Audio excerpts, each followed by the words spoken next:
Have you ever wanted to make your own retro game art to hang on your wall?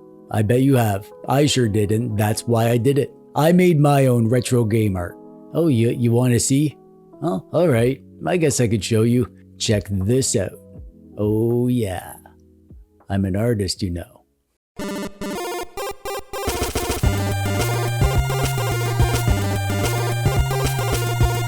Hey there, how you doing? I'm TechDweeb, welcome. Thanks for clicking on the video today. I just got done making a really cool thing that I'm really excited to share with you. Kind of a retro game arts and crafts project. It's this kind of 3D looking retro game art. Like a scene from a game that you love, but with some parts popped up so it has a faux 3D effect. Or 2.5D effect, I guess is more accurate, although for the rest of the video I'm just calling it 3D. With this method you can turn almost any retro game scene into this sort of Shadowbox thing. So if you like Mario World, you can make that. If you like, I don't know, Ninja Turtles, you can make a Ninja Turtles thing. If you like Sonic, you can make a Sonic thing. And if you like Pokemon, no, you can't make Pokemon things. That's not allowed. So I'm gonna walk you through how I made this from start to finish. It's fun and it looks freaking awesome when you're done. And Christmas is coming. If you have a retro gamer in your life and you don't know what to get them, well, why not get them the scissors and the glue and make them something from the heart instead? I have a buddy, my good buddy Mark, and I know he loves Garou, Mark of the Wolves, and he loves the story in the game, and I know his favorite character is Terry Bogard. They're basically boyfriends, and in Terry's story in the game, he defeats a guy named Geese Howard in the King of Fighters competition, and that is this guy, Rock Howard's dad, and Terry and Rock have a complex relationship, but when Rock's dad dies at Terry's hand, he challenges Terry to a street fight, and it's a big deal in the story, so that's the scene that I wanted to depict. But that's just one of my scenes. These Shadowbox frames I bought come in a 2-pack, so I figured I'd do another one for me. And I immediately knew that I wanted to make this scene from Garou Trigger. It's the iconic campfire scene with all the characters from the game. I love Garou Trigger. I played this for the first time this year as part of the Dusty Game Society. Check out that video, which I'll link below if you want to learn about the game. It's a really, really amazing game and a very special game to me. And this scene is great because it has all the main characters from the game: Chrono, Luca, Marley, Ayla, Frog, Robo, and Magus, all chilling out by a campfire, which is another thing that I love. Sitting by a campfire is pretty much my happy place, so this scene has just become one of my favorite scenes from any retro game. But TechDweeb, you say, can you just freaking quit with all the dumb game story crap and just tell me how to make a Charmander fighting Squirtle art thing? To which I'd say, okay.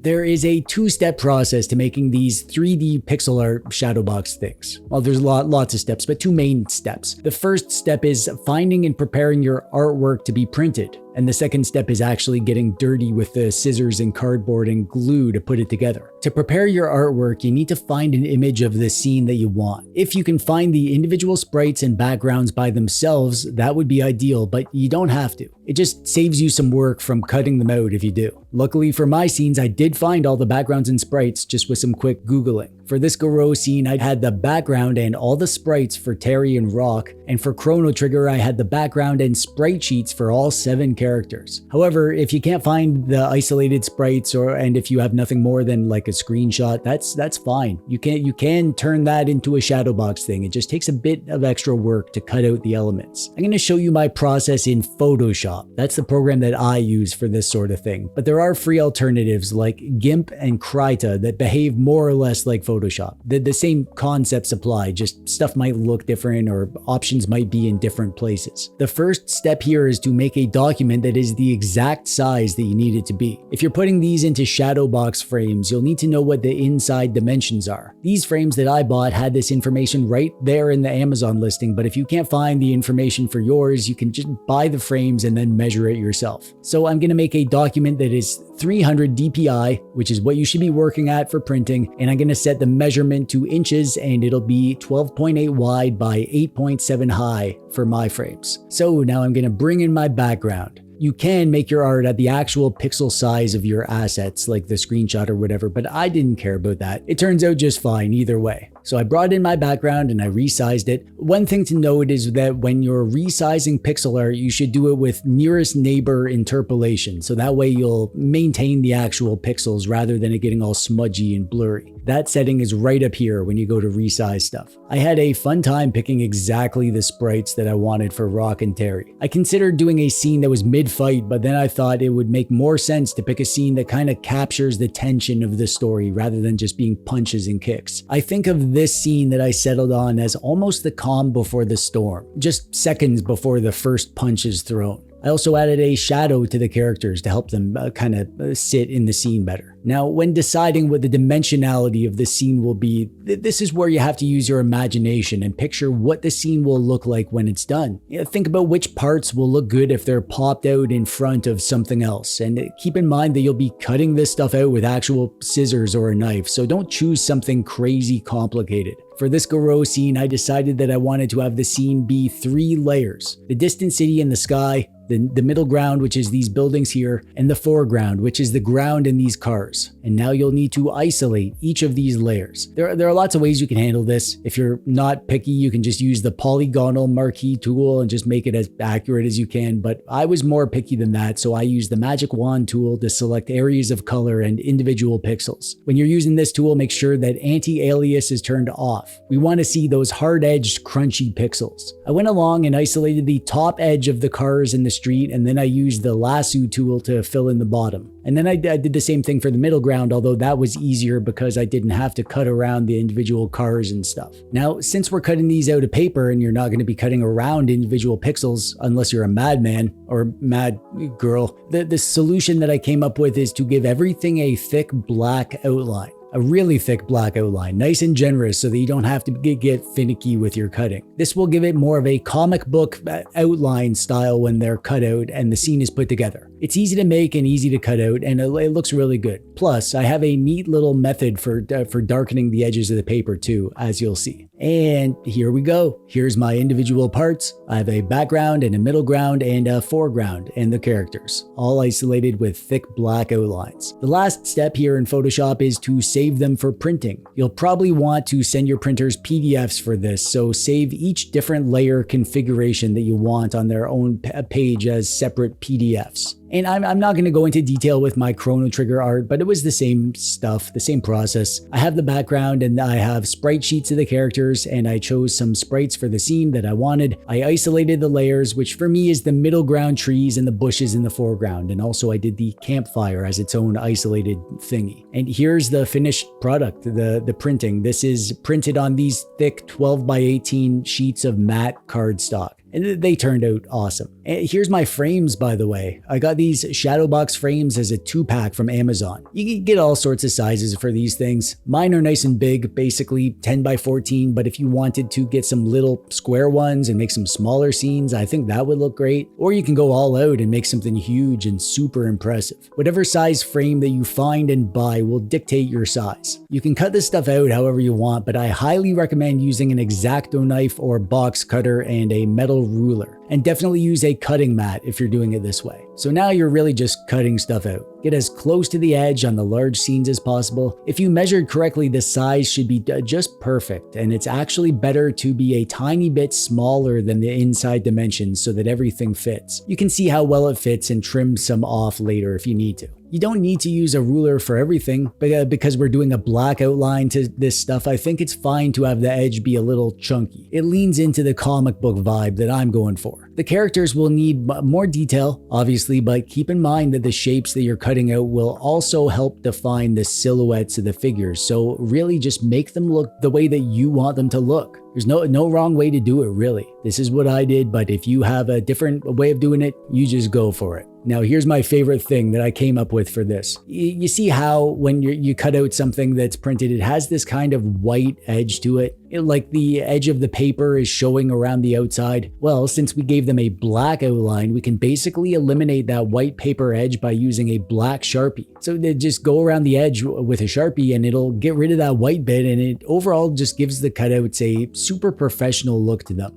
It's pretty time consuming, especially if you put lots of details in the cutting, but it is so worth doing because it's a night and day difference in how clean the entire scene looks when you're done. Not to have those white paper edges showing all over the place. And with that done, it's time to put this thing together. And for that, you're going to need some cardboard. Now, I just used regular brown cardboard, which did work fine, but if I was doing it again, I'd have bought some black foam core instead because if you get it on a steep angle with the art, the cardboard is visible in there. But if it was black, it wouldn't be as visible. Not a huge deal though. I didn't want to redo anything. It's fine. So I cut my cardboard into strips and really just kind of want to position it so it's away from the edge, but still offering lots of support. I'm using wood glue for this. You do not need a ton of glue for this stuff. Don't get it sopping wet with glue, otherwise your paper will go all wrinkly. Also, you'll want to think about the layers of your art. Keep in mind which layers are going to be on top of which areas, and make sure if your foreground has support somewhere that your middle ground also has support in the same spot. Otherwise, it'll get all floppy and wiggly.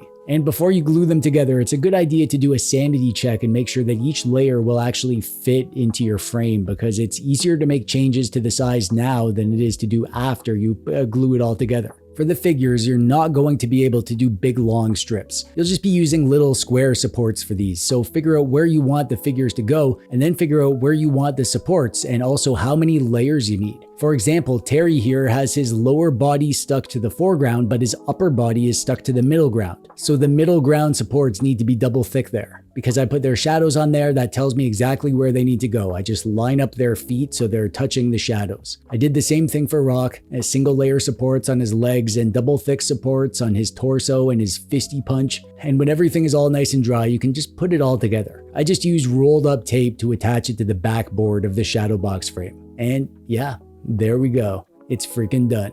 How cool is that? And yeah, let's just fly through my Chrono Trigger scene real quick. I cut out the background and the middle ground, which is these trees, and the foreground, which is these bushes. I tried to get as close as I could to the shape of the bushes when cutting them, but it wasn't super accurate, and that's okay. It still looks fine. Same thing with the figures. This SNES pixel art doesn't have a ton of detail, so I just did what I could to give the shape that I cut out a somewhat pleasant silhouette. And of course, coloring all these little edges is pretty time consuming. I just put on a podcast and I zoned out during this part. And putting it together was great. It all went together super easily, if rather time consuming, to cut and glue all these little cardboard squares and all these figures. And it turned out so good though. It's so good, you guys. I'm so happy with this. I'm really glad that I made this extra one for me, because I have this on my wall now and I keep looking over it, and it makes me happy every time I do. To see all my old friends from the past, present, and future just relaxing by a campfire. I wish I was there with them, but having a 3D pixel art diorama is the next best thing.